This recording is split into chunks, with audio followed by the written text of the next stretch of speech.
What happens if you or your child is charged with an alcohol or drug-related offense? Find out next on Practical Law. Stay tuned.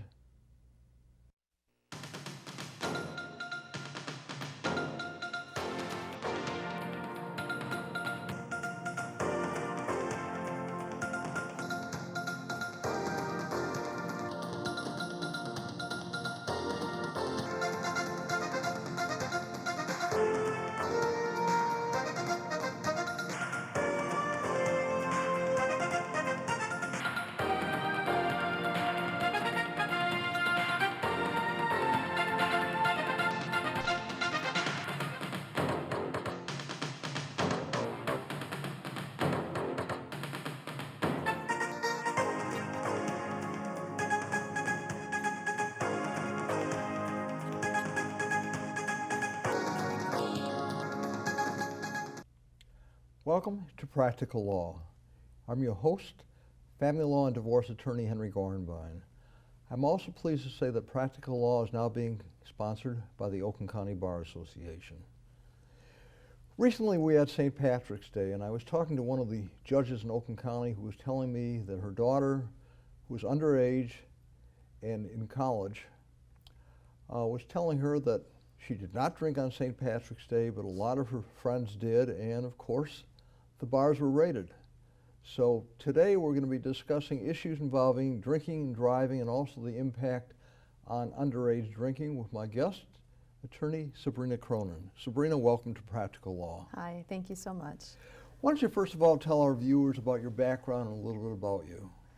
Well, Henry, I've been practicing law for over 20 years. I went to the University of Michigan for my undergraduate and then the University of Detroit for my law school and a master's in business degree. I've been practicing a myriad of legal fields. I started as a civil litigator doing a lot of insurance defense, some bankruptcy, and medical malpractice. I then went on to continuing that with another large law firm. From there, I was in-house with a professional employer organization where I did a lot of employment and labor-related legal issues, overseeing outside litigation as well as handling a lot of the corporate, transactional, and business affairs of the company. And then I went to the Oakland County Prosecutor's Office where I served several years there. And from there, I opened up my own law firm. Now you have your own law firm. Now How I many have my own people law are in the firm. law firm? Right now I have 8 full-time staff members as well as a few other of-counsel guests. You've got a fairly large and Yeah. impressive operation. Thank you. Sabrina, we talk about minors in possession. What are we talking about? Why don't you explain that to our viewers? Well, a minor in possession is anyone under the age of 21 who is either actually or constructively in possession of alcohol. Now, a constructive possession can be proven simply by having an open glass of an alcoholic substance nearby, and an officer walks up and can prove that that young person has ingested alcohol. Now, typically the blood or bodily alcohol content should be 0.02 or higher to actually prove that that minor has possessed alcohol. But it doesn't necessarily, one doesn't necessarily have to submit to get a BAC of 0.02 to have been proven to have been in possession of alcohol. 0.02 is far below the legal limit as far as being impaired or driving, isn't that correct? For driving, yes, yes. Although a commercial drunk driving, for commercial vehicles, I believe is 0.04. And isn't it 0.08 for anyone else anyone driving? else. Yes. That is operating while intoxicated. Now, an impaired can be under 0.08. To prove operating while visibly impaired, you don't necessarily have to meet the threshold of 0.08. Let's say someone is charged, they come to you. What are the steps that you do when you're meeting with a prospective client who's been charged with an alcohol or similar related offense? Well, I always want to ensure that my client's rights are protected and that due process was availed to him or her. It's very important that we make sure that the police officers have followed the law, that all the proper procedures and protocols have been adhered to. I like to get all of the data master logs. The data master is the machine that is at the police station that most oftentimes is used to establish what someone's BAC is. And logs are kept to ensure that that machine is calibrated properly. The operator of that machine has to be certified, so it's important to get the certification of that police officer to make sure that that person was properly trained in the administration of the data master. It's very important that the stop was done correctly, that the sobriety tasks that are performed on the side of the road are done well, and that the alleged perpetrator of the crime or the defendant has not adhered to the proper steps of those sobriety tasks. And we do that by getting the videotapes, the in-car videotapes that police officers usually have in their vehicles. Now, sometimes those videotapes aren't available, but we do everything we can to ensure that due process was definitely achieved. Now, what are the roadside tests that are required? Well, roadside tests are not necessarily required. Police officers really use all of their training. They look at the totality of the circumstances to establish whether that person was driving while impaired or under the influence, operating while intoxicated or with a controlled substance. And it's a little bit of a fallacy because by law, nothing is really required per se, but in order to prove the prosecution's case, certain things have to have been met.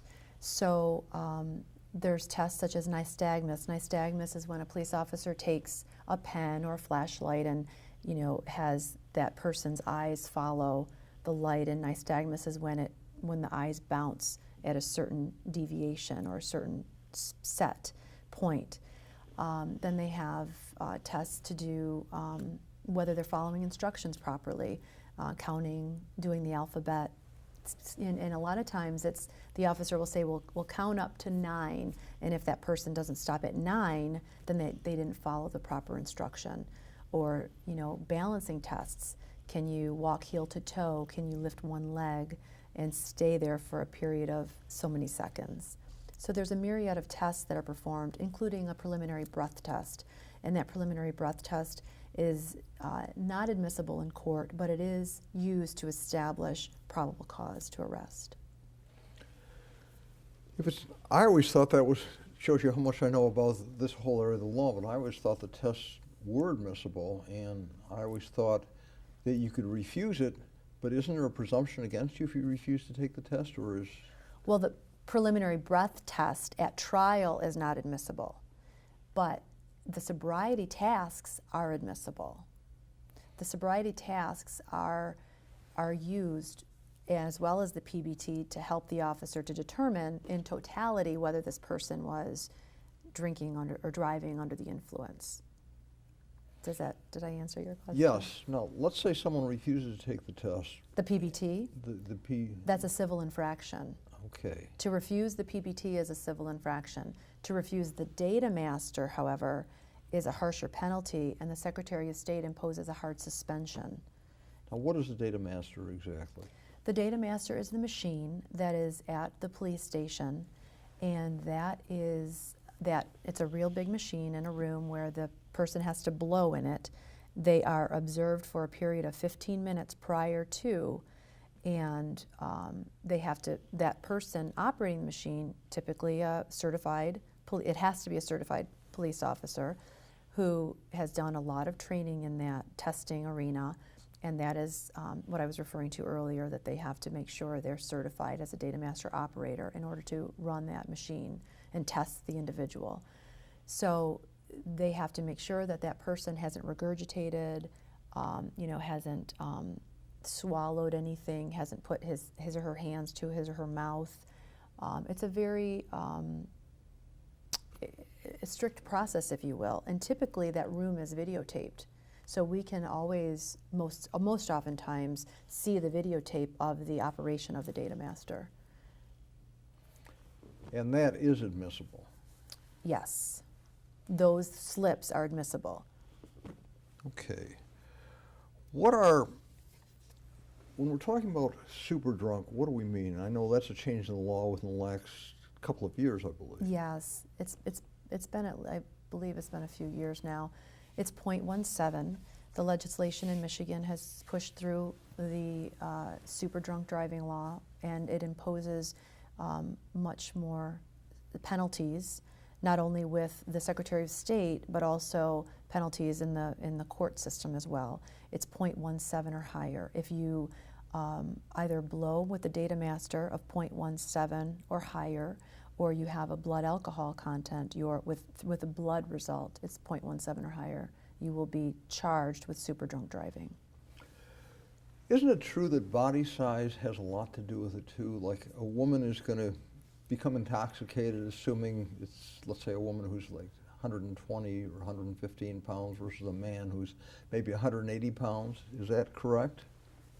The way a body metabolizes alcohol has a lot to do with what you've eaten, you know, how long of a time period has elapsed from ingesting the alcohol to the time that you drive. Typically, your body metabolizes alcohol. You know, they say you can have one drink per hour. So if you have one beer within 1 hour, you know, then you have a little bit of food if you're at a restaurant, then you'd be, from the time you consumed it and finished it to the time 1 hour elapses, then you should be okay. But again, that depends on if you've had anything to eat. And sometimes people, if they're taking medication, your body metabolizes alcohol very differently. I often have clients come to me and say, well, I was on this antidepressant, it exacerbated the effects of the alcohol, and therefore, you know, I was caught drinking and driving. Well, the law does not discriminate. So it doesn't matter. You have to know your own body. Driving in Michigan is a privilege, not a right. So if you are drinking while taking medication, you shouldn't be probably doing that in the first place. But the way the body metabolizes alcohol is a very individualized practice. And actually, in trial, oftentimes, defense attorneys will have expert witnesses in favor of their defendants, in favor of their clients, to show how bodies metabolize alcohol and to win the favor of a jury. Sabrina, let's talk about minors. And what are some of the consequences if a minor is in possession, or even more important, let's say a minor is charged with an alcohol-related offense such as DUI or driving under the influence? Well, that will affect that person for a very long time. And I have clients that come to me with these issues. And if a minor is found to be in possession and is charged, oftentimes we can get a deferred sentence, which means that if they successfully complete a period of probation, then it will not be on his or her record, which is actually a wonderful result for them. Oftentimes, when they're getting an MIP prior to the admission of college, let's just say, and on the college application, they have to say whether they've ever been charged with a crime, not necessarily convicted, but charged, and a college application often does ask those questions. They have to answer affirmatively that, yes, I've been charged with this particular crime. If they don't tell the truth, it usually comes back to haunt them. It will affect professional licenses also in the future.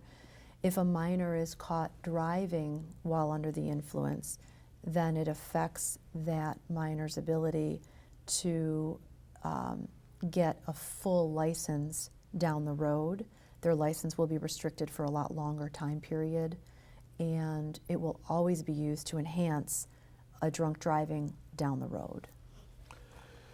So if someone's honest, yes, there are consequences, but it's much worse, for lack of a better phrase, to tell a lie.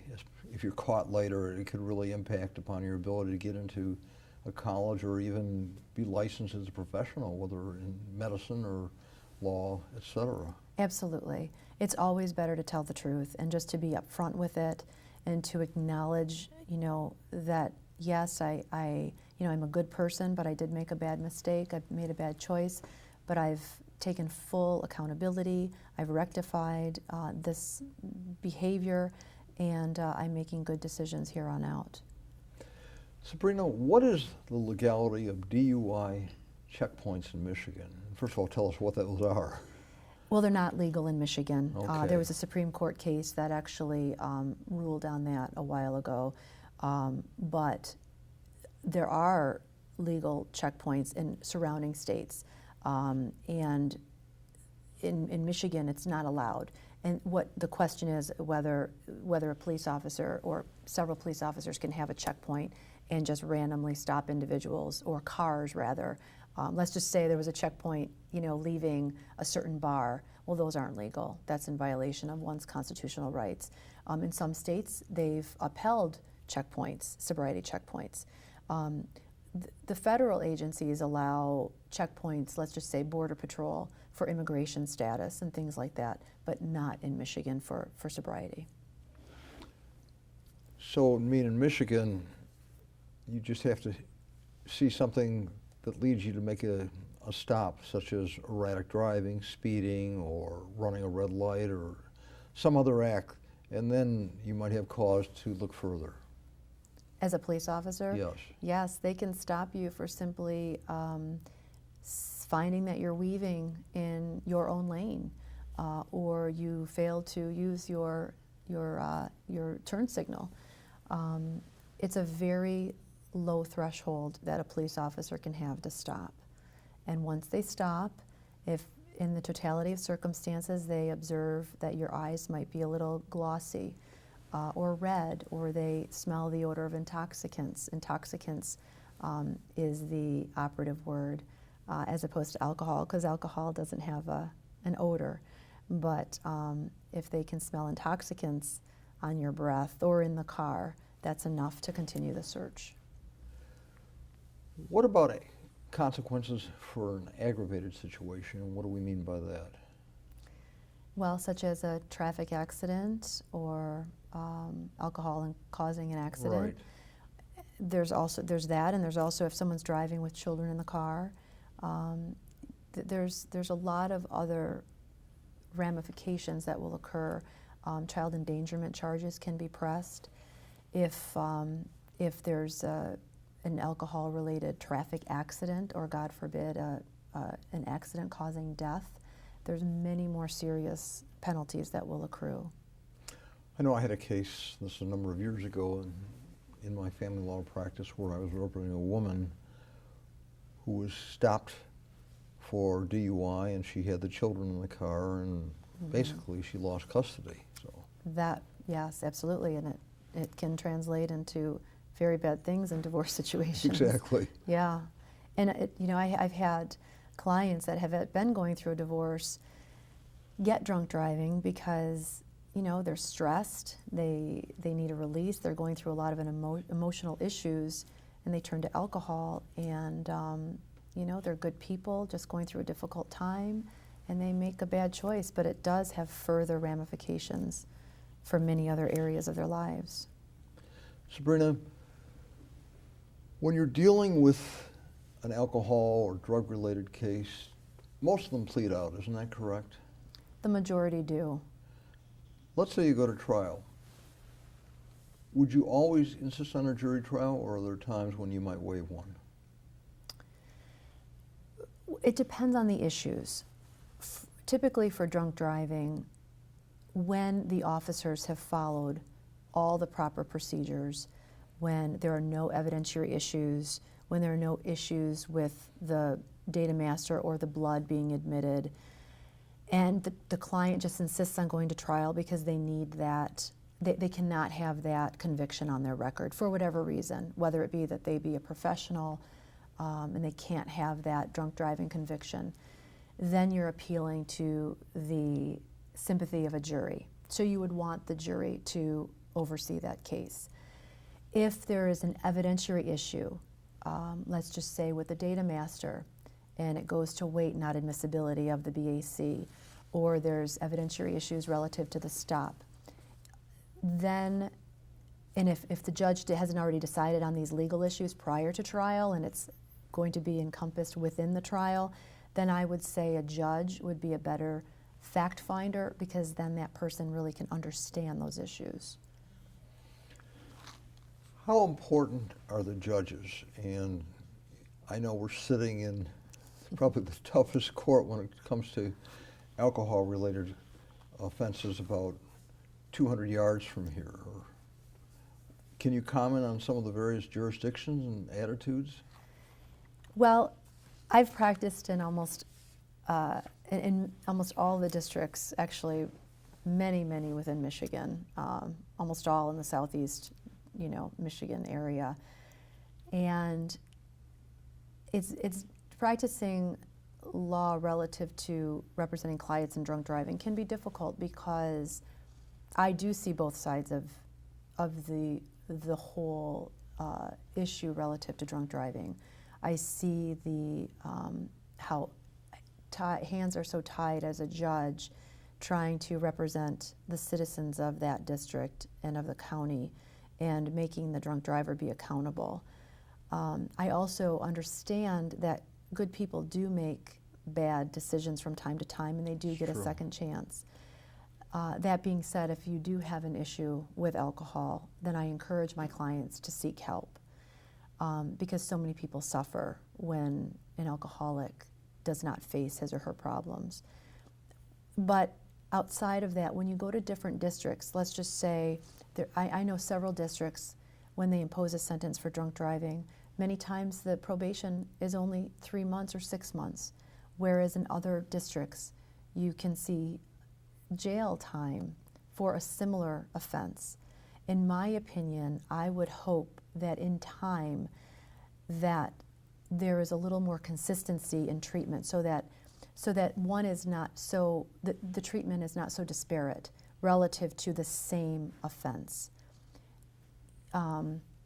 Therein lies, in my opinion, the unfortunate nature of representing clients for drunk driving, because in one county or one district, if I see someone, a defendant, let's just say, who deserves that second chance and who really hasn't met the level of penalty that he or she is seeing, but then in another district, the BAC may be 3 times as much but getting a much better sentence.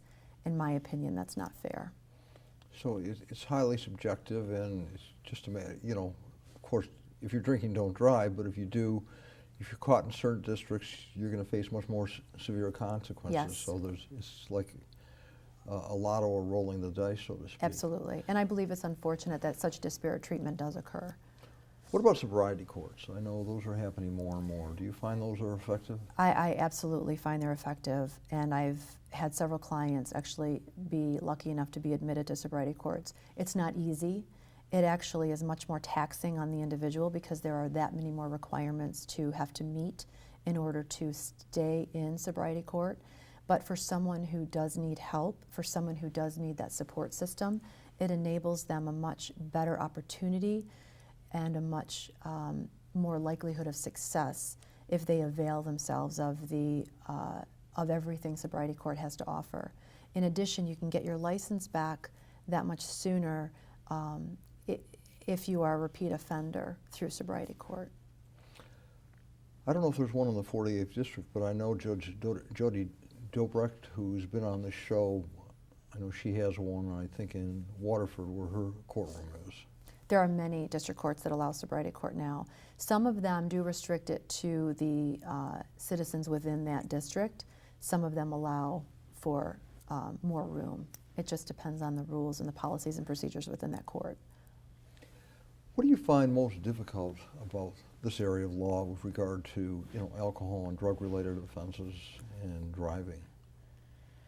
Well, Henry, I think I alluded to it a little bit before. I find that because I can see both sides, I'm a very, very strong advocate for my clients. But when they need help, I definitely let them know that I will not represent them if they do, unless they do a series of things for me. And that is testing daily, making sure they're in therapy, making sure they're going to AA, making sure they're not drinking. And these are all the things that I want to make sure my clients are doing so that I can get the best results for them possible, not only in the court system, but in life as well. I also understand that people who have been victims of drunk drivers, are very sensitive to this issue. And they also have the right to their opinion and to feel the way they feel and to feel so strongly about the legislation in Michigan and about how strict that the courts and Secretary of State has to be relative to drunk driving and the penalties imposed. So when I hear people get very upset, let's just say, as to their sentence, this court is just not being fair, I always have to balance that with my clients that, perhaps their sentence, relatively speaking, may not have been fair, but it was the best that could be availed at the time with that particular district, with that particular judge, given the totality of the circumstances. Now, when you're dealing with medical marijuana and someone is stopped, are there differences between that and alcohol-related offenses? Yes. If someone has simply ingested marijuana and not alcohol, it's not going to show up on any PBT device or any data master device, but the sobriety tasks will show that that person is impaired. So then you have to get a warrant for blood and then see what's in that person's system. So there are different rules, but there can be the same consequences. Yes, and actually it's been tossed around that there needs to be a device that allows police officers roadside to be able to determine the level of marijuana or any other illicit drugs in that person's system, like a PBT, but for drugs. And I don't know, we'll have to see if that gets invented soon. What advice would you give to our viewers with regard to this area of, drinking, driving, minors in the last seconds that we have? I've just been accused that we're almost out of time. Well, I am a strong advocate for my clients. I believe that every good person deserves a second chance. But if you have a problem with alcohol, you really need to admit it to yourself first and foremost. Listen to the cues of those people around you, those people that love you, who want you to get help, and try to get help for the betterment of not only yourself, but your family and your loved ones. Alcohol is a serious problem, and illegal drugs and abusing any kind of prescription drugs, it's really an epidemic now. And I believe more people really do need to be accountable. Not only those really known alcoholics, but even functioning alcoholics as well. Sabrina, we're out of time. Thank you. I want to thank you for being my guest on Practical Law. I want to thank you for watching Practical Law.